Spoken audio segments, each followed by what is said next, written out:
श्री विद्या साधक में क्या क्या योग्यता होनी चाहिए और किन किन नियमों का पालन करना चाहिए? श्री विद्या साधक का उद्देश्य क्या होना चाहिए?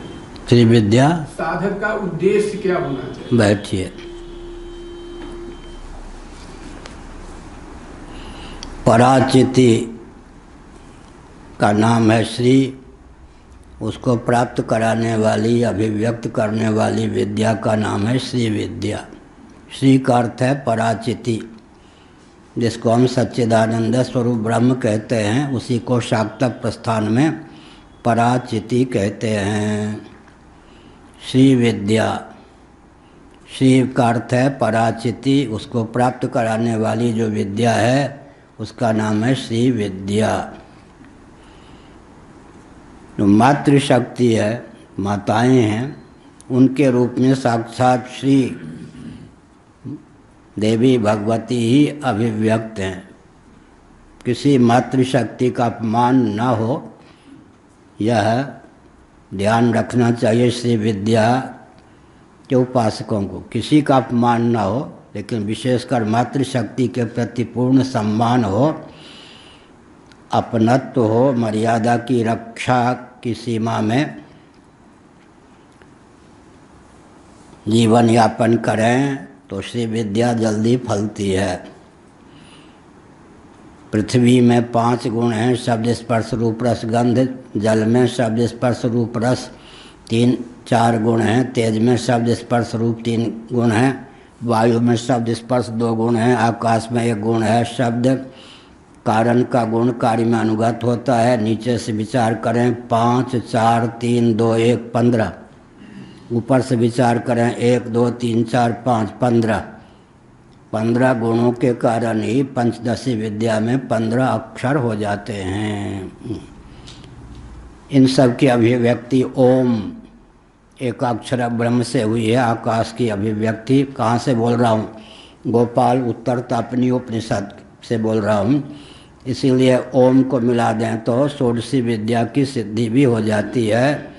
तो पंचदशी षोडशी विद्या ये तत्व के द्योतक होते हैं। श्री विद्या वाले जो हैं वे भगवती के प्रति, मातृशक्ति के प्रति आस्थान्वित हों और श्री विद्या के नाम पर मदिरा, मांस इत्यादि अभक्ष्य पदार्थों का सेवन न करें, यह पहली आवश्यकता है। तुरीय संध्या बोलते हैं, 4 बार ध्यान के मुख्य अवसर हैं। मध्यरात्रि में अवश्य, मध्यरात्रि में जो साधना होती है उसका नाम तुरीय संध्या, तुरीय माने चतुर्थ। कम से कम 4 बार उनको आसन पे बैठकर देवी की आराधना करनी चाहिए। लेकिन देवी के सौंदर्य माधुर्य के प्रति या अन्य जो स्त्रियां हैं उनके सौंदर्य माधुर्य के प्रति गलत आकर्षण न हो, मातृबुद्धि बनी रहे, यह श्री विद्या के उपासकों के लिए मुख्य चीज़ है। और जहाँ कहीं इस विद्या का प्रसार न करें, यह ब्रह्म विद्या है। पूज्य गुरुदेव धर्म सम्राट स्वामी करपात्री जी महाराज श्री विद्या के महान दिग्गज आचार्य मनीषी थे। उनके जीवन में श्री विद्या अवतीर्ण थी और दक्षिण भारत के भी व्यक्ति आकर उनसे दीक्षा लेते थे। हमने कभी दीक्षा की भावना नहीं व्यक्त की तो एक दिन एकांत में कहा, क्यों हो, तुम शाक्त कुल में उत्पन्न हो, फिर भी श्री विद्या के बारे में कुछ पूछते नहीं। हमने कहा बहुत बड़ी भूल हुई, क्षमा कीजिए। एक कृपा देखी, लोग पीछे पड़ते थे, बहुत मुश्किल से श्री विद्या की दीक्षा देते थे।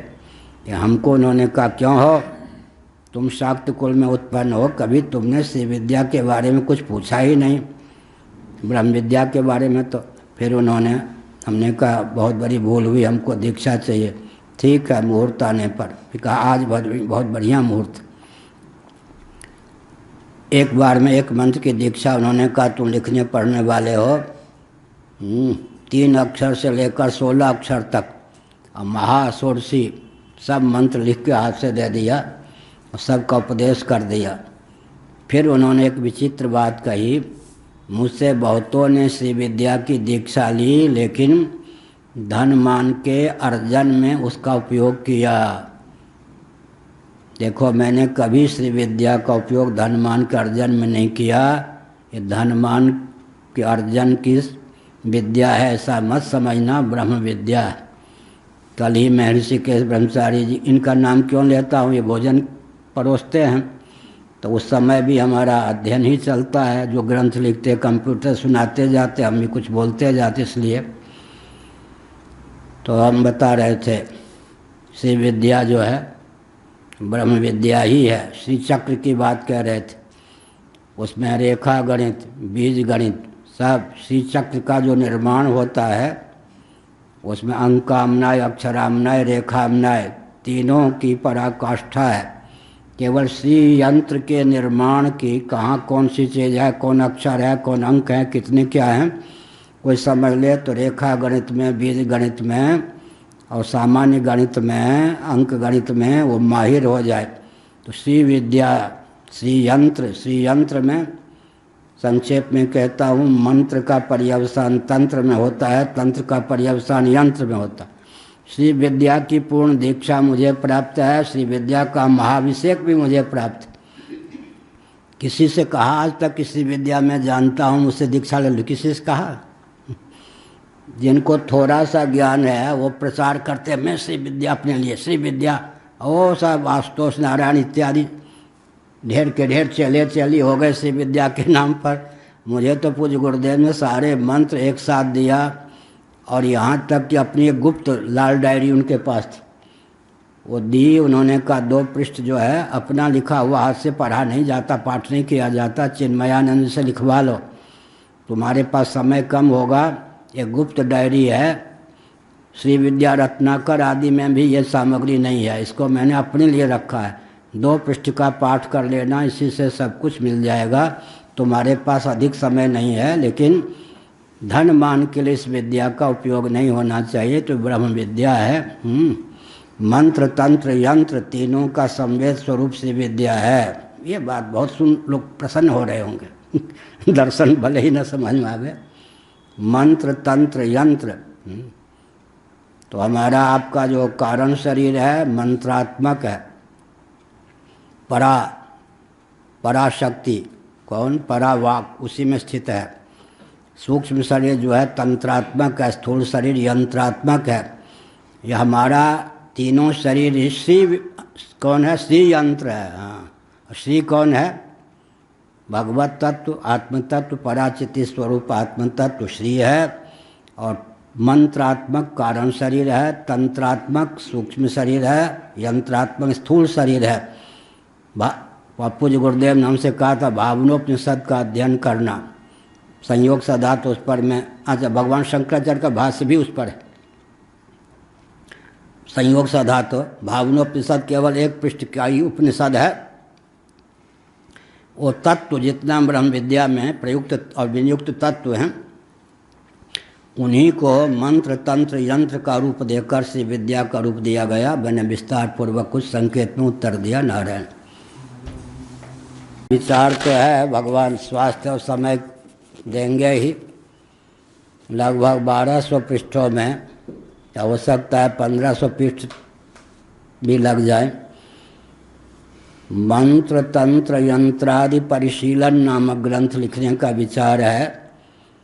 संभवतः कुछ पृष्ठ लिखे भी जा चुके हैं, 400 या कितने, 450 पृष्ठ कंप्यूटर में बंद होंगे।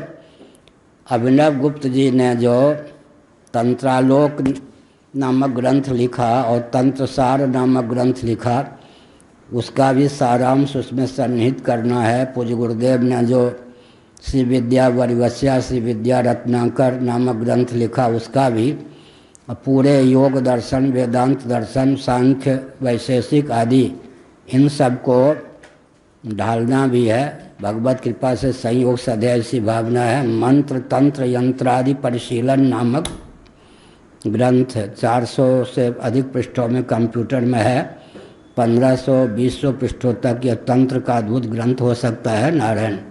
बचपन में विद्यार्थी जीवन में हमने रामकृष्ण डालमिया के यहाँ पुस्तकालय से लेकर 52 तंत्र ग्रंथों का अध्ययन किया था।